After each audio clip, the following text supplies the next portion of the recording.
Cheers. Happy Homebrew Wednesday. 14th one so far. Got 3 of the packages mailed out this morning. Still got 3 more to go. I'll send a PM to the guys I mailed them out to. Give them tracking numbers. Just got home from work, so I'm going to do this video before I had too many of the homebrews in me. This is the Honey Biscuit Brown Ale. It's just used bittering hops, no flavor aroma. I wanted to get the honey malt and the biscuit malt flavors to it. It actually came out pretty good.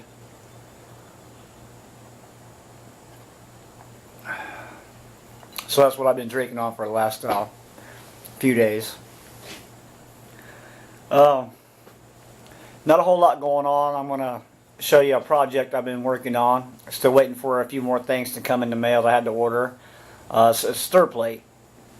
So I had to order the extra strong magnets and a stir bar, and I went ahead and ordered a big flask because I've been harvesting a few things of yeast, and I want to start harvesting more yeast and making yeast starters using regular liquid yeast, certain yeast strains, to see if that improves the quality, because I've been using US-05, Safe Ale US-05 a lot. That's like one of my favorite yeasts. And the Safe Lager. Okay, here's what I got so far on the stir plate. I picked up this little box. It's clear. It's got a lock, but I won't never need that. But the fan from Radio Shack.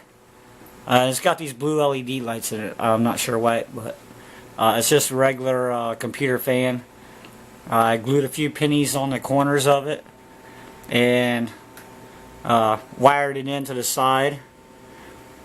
So I'm waiting on basically for my magnets to get here to glue in the middle.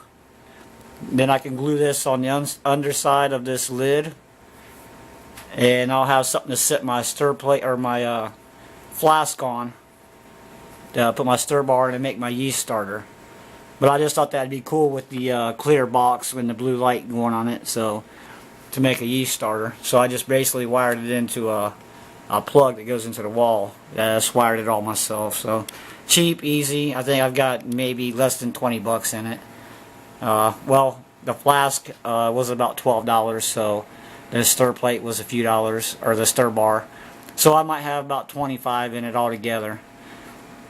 Like the fan was like $7, and this box is only like $3. So with the magnets, the flask, the stir bar, the fan, and the box, I probably got maybe $25 in it. Plus whatever these pennies are worth. Few on each corner. So cheers. Also, I brewed a Oktoberfest. I researched a bunch of different recipes for Oktoberfest all grain beer. Found an authentic recipe from Germany. It was on a website. Probably couldn't find the website again, but wrote down that recipe and tried that, which was really close to the original recipe that I used about 3 years ago and last year. So I kind of used the original recipe mixed with this recipe, so it's kind of tweaked just a little bit, and I've kind of been trying to perfect the Oktoberfest beer, because the Amber Lager Oktoberfest style is probably one of my favorites.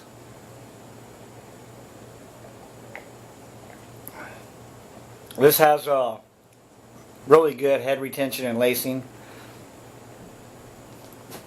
which is a pretty good thing when you put Carapill in your beer, your all grain beer. I guess it'd be kind of like putting maltodextrin in your extract kits, or using dry malt extract to help with that.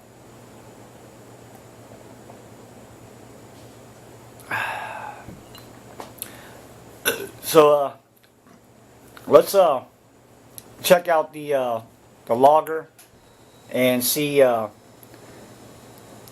it's going, because I hadn't checked it yet today. I just got home, so let's go ahead and look at that. Okay, so you can see it's sitting at 54. I've got it actually set for about 57 for lagering temp.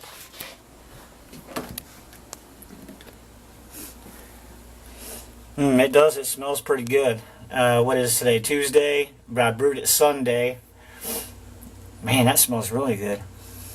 I don't think I've ever smelled a beer ferment and it smells that good.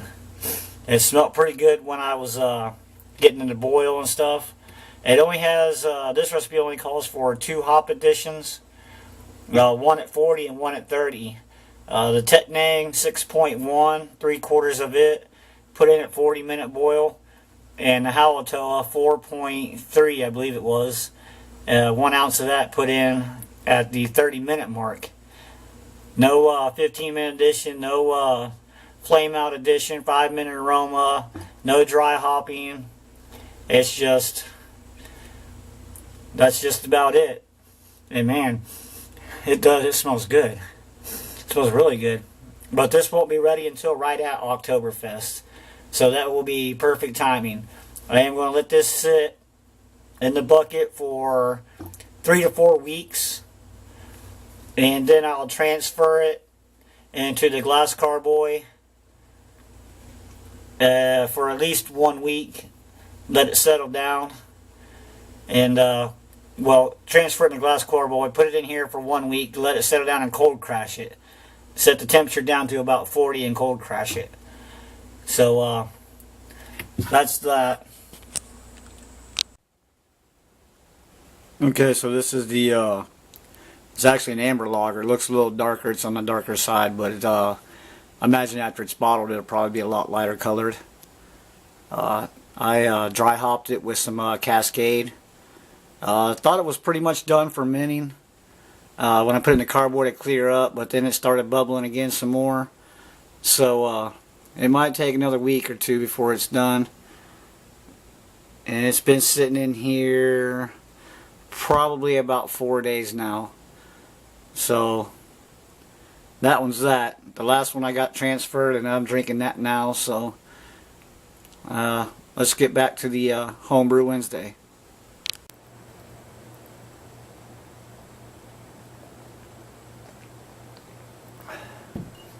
Okay, so on another note, tomorrow will be my birthday on the actual Homebrew Wednesday, 21st.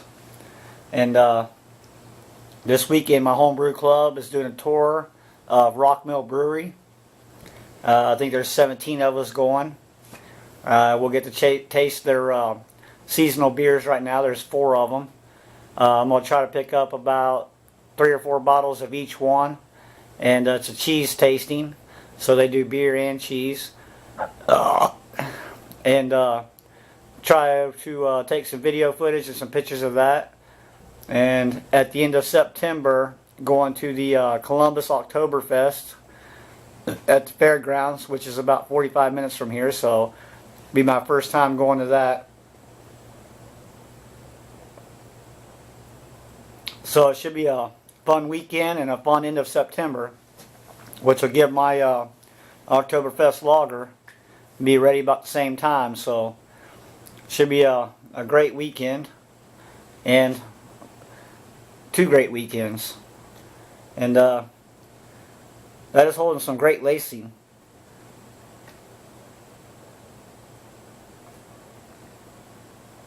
So again, cheers. Thanks to all my subscribers. Again, appreciate it a lot. Comments, likes, much appreciated, guys. Thanks for hanging in there.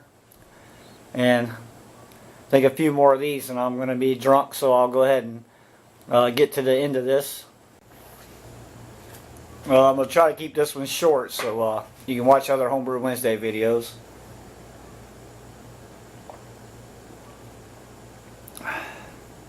That's pretty good. I actually sent out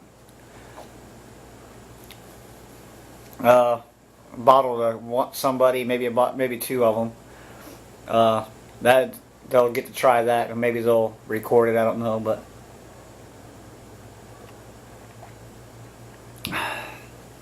it tastes pretty good.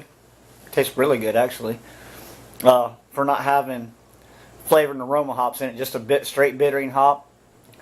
Brought out the grain flavor and kind of balanced it all together.